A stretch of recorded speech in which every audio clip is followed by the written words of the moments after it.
पहाटेचे 4 वाजलेत आणि मी निघालोय वरदविनायक व कर्नाळ्या किल्ल्यावर. नमस्कार मित्रांनो, मी विनायक महाजन तुम्हा सर्वांचं स्वागत करतो आपल्या नवीन ब्लॉगमध्ये. यासाठी मला साथ देणार आहे माझी मॅवरिक 440 बाईक, जी मी नुकतीच घेतली आहे. दूरच्या प्रवासावर नेण्याआधी गाडीला जरा वॉर्मअप दिला.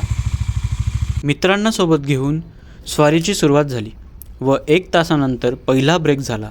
सुगंध अशा गरमागरम चहाने व पोहे आणि वडापावने.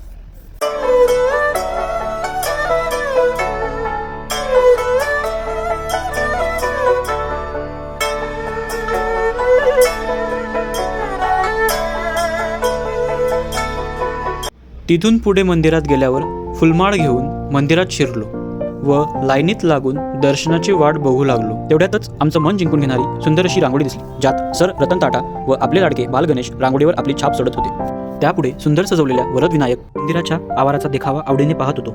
अवघ्या 15 मिनिटांनंतर दर्शनाचा नंबर लागला व बापांचे दर्शन आनंदी झाले. मंदिराच्या बाजूला सुंदर असं तलाव आहे, तिथला नजारा बघून मन तृप्त झाले व दिवसाची सुरुवात सुंदर झाली. धन्यवाद मित्रांनो. तुम्हाला हा ब्लॉग कमेंट करून नक्की कळवा व लाईक करायला विसरू नका.